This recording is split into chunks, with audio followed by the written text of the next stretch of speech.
Good afternoon, good afternoon, good afternoon. Dr. Maisha here for another live episode of the Black Mind Garden. Very excited today to be back. It's been, a minute. And as I said last week, we are in a new season and talking about, you know, new things.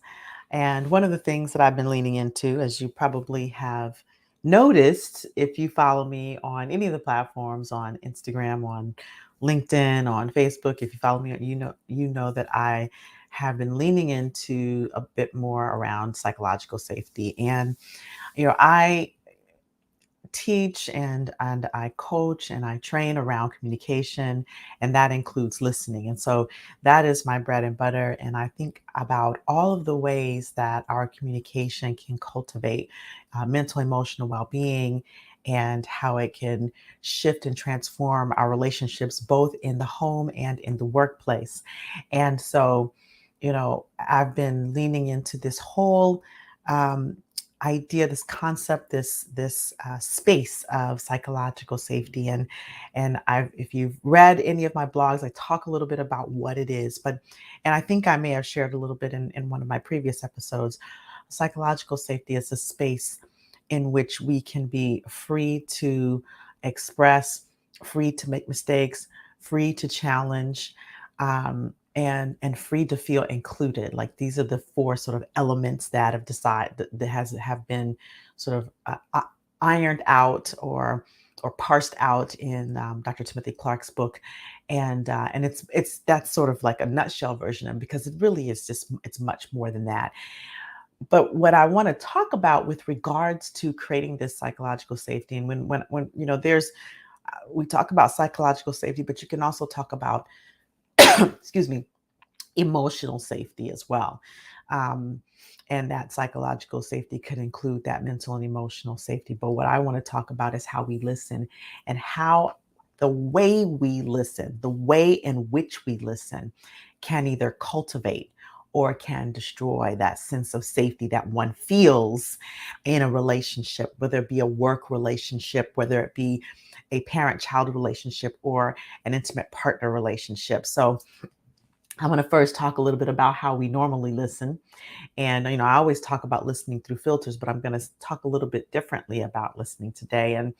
And how we mostly listen is we listen waiting to speak, waiting to make a point. We listen in judgment. And it's just the way our brain works. Like our brain is set up to listen to judge, listen to assess, listen to make our points. And when we do that, a lot of times we are not present inside of the communication. We're in our heads. And that is visible to the person who you're speaking with, even if you are doing this, right? Even if you are shaking your head, nodding your head, and appearing, there is a space or an energy or even a look that is maybe detected more unconsciously than consciously, that comes across to a person, whether you're really listening.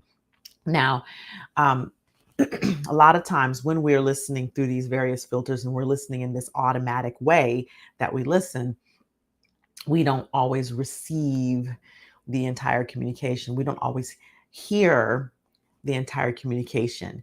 And oftentimes when we're listening, especially when we're listening through these spaces of, assessing right and wrong, assessing good or bad, assessing and judging, valid versus invalid, or waiting to just make our own point. A lot of times when we're doing that, we are ourselves communicating.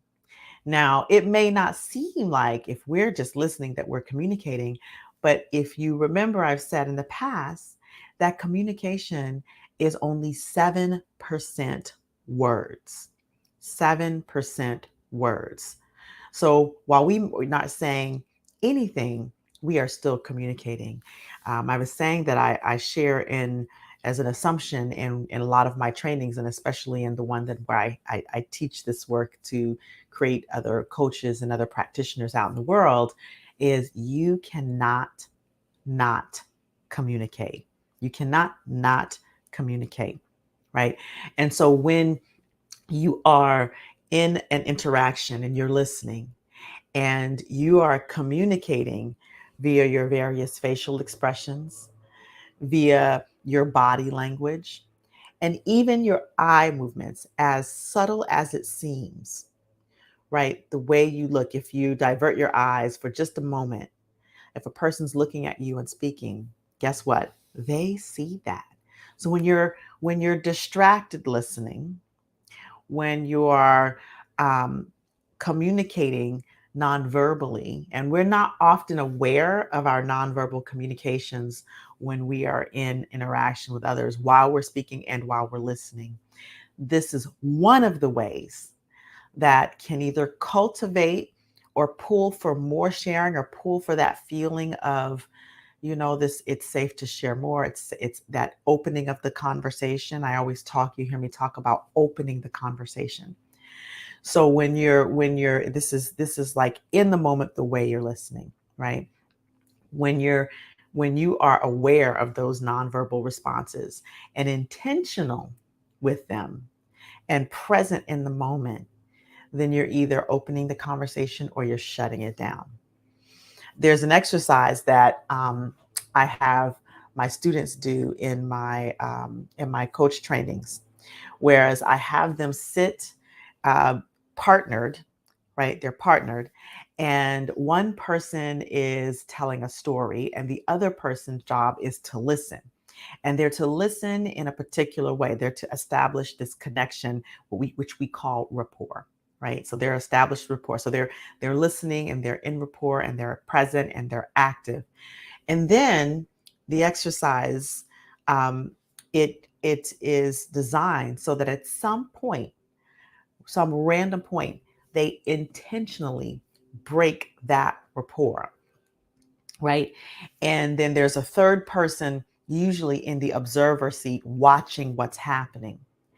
And inevitably, what happens is that the person intentionally breaks rapport, which is very uncomfortable for the person. Obviously, we're in a controlled environment, in a coached environment, and you can see that the person who's speaking suddenly begins to lose their words, suddenly contracts down, wants to stop talking.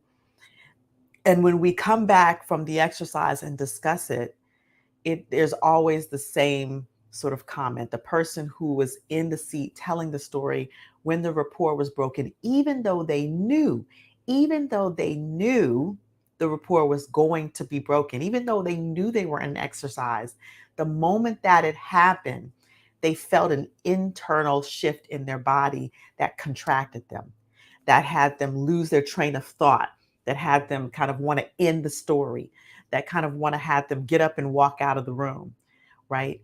Even though they already knew this was a controlled environment. So imagine you're speaking with a person and they have no idea of all of this. And your body language or your facial expression or your eyes diverting or your distractedness, they don't even realize what's going on. Maybe you don't as well in that moment, how that can shut the conversation down. So, the first sort of point is to just very, very simply be mindful of your body language. The second is interrupting, right? And that is something that many, many people do. Is even when they're excited, they're cutting people off in their communication, and that's, while sometimes it's unintentional, that is one thing that can leave a person feeling unheard, unimportant, and unlistened to. Okay, so that's a very simple thing. But the other way in which we listen, this listening through judgment, when we are listening through our own filters and our own judgments, we tend to respond from that judgment rather than respond from what people are actually sharing with us, rather than taking a step back and listening for what is the deeper commitment of the communication, right? So when we are listening, not from a space of making our own point, not from the space of what's valid or what's invalid, what's right or what's wrong, what's good or what's bad. When we're listening more for what is the commitment of the listener, what is the intention of the listener, then it can actually drive a different response than maybe we were intending. It could potentially drive a different behavior. So you often hear me saying our listening is what drives our responses because of the fact that we listen through all these various filters.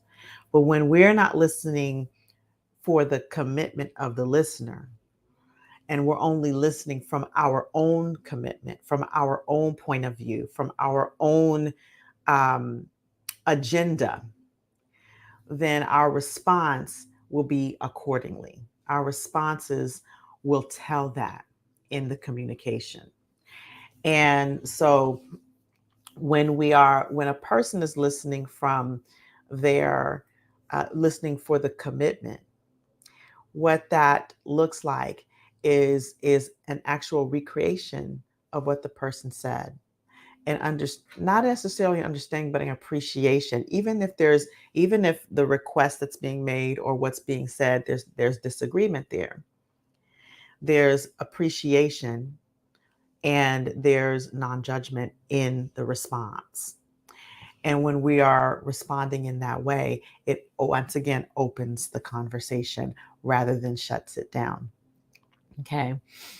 Um, Now this is I'm talking from an interpersonal, uh, a level of interpersonal interaction. And while we can map this onto our personal lives, to our relationships with our children, to our um, intimate partner relationships, this really has a much larger implication inside of leadership and organizations, because you're dealing with large groups of people. You're dealing with multiple power dynamics. And um, when you're, if you have a group of people that you're trying to engage and they feel unheard or unlistened to or invalidated, then they're not going to feel safe to share. They're not going to feel safe. If you are extremely critical, if one is extremely critical about work, I've talked about feedback in a proper way, or the more empowering way, I should say, to provide feedback. If you're providing feedback with criticism first and never providing the feedback of what someone is doing well, then it doesn't leave them free to make a mistake. If decisions are always being made without the input of another, which is just not listening at all, if the decisions in an organization are just constantly being made without the input of the organization, then that's not there's no, because of the power dynamic, there is no freedom to challenge, right? If there's no opening for discussion, or if there's no opening for feedback moving in your direction rather than moving outward, so the channels of feedback must go both ways. If there's no opening for that, then there is no freedom to express.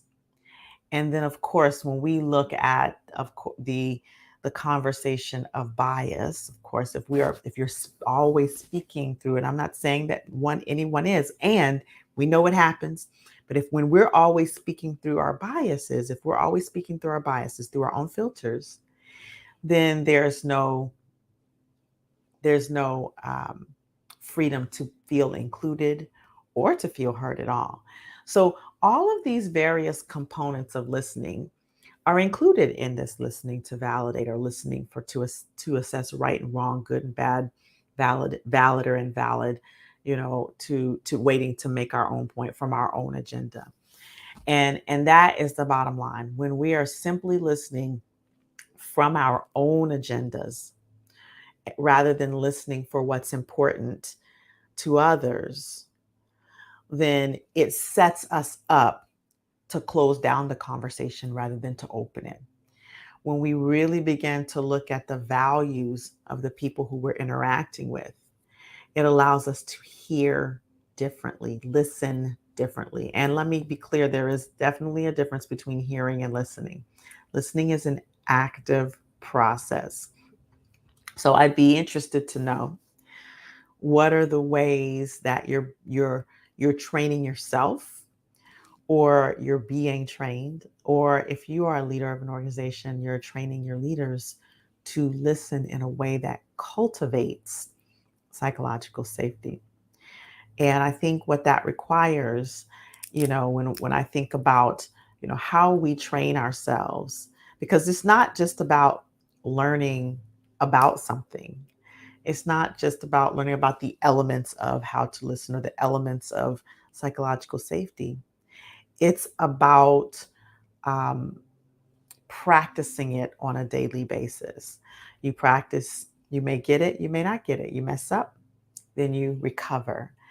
And when we learn the elements, but also learn the tools that allow us to interrupt our own internal devices or programming that causes us to close conversations down, then when we open conversations, when we are open in conversations, when we listen with vulnerability, then we also open for others to be able to do the same. So that is the learning of the day. Continue to look at how you are listening to create, cultivate, and open conversations, create emotional safety, create psychological safety, and open conversations. And of course, if you want to know a little bit more about the work that I do in organizations, oh, got it. Yes. Um, and so if you want to know a little bit more about the work that I do in organizations, you can go to mindremappingacademy.com. If you want to know a little bit more about the trainings that I do, both the certifications that I provide, as well as organizational consulting and training, you can reach right out to me via the platform. So looking forward to hearing, seeing the comments. I will be responding to the comments, hearing the feedback, and hearing what you are doing to continuously cultivate and open conversations and cultivate psychological safety. Subscribe to the Black Mind Garden podcast if you are not already. Share this episode with someone else, because this is how we get the message out. And this is how we continue to um, create ripples that create waves that transform the world. All right. So we'll see you on the next one. Stay empowered.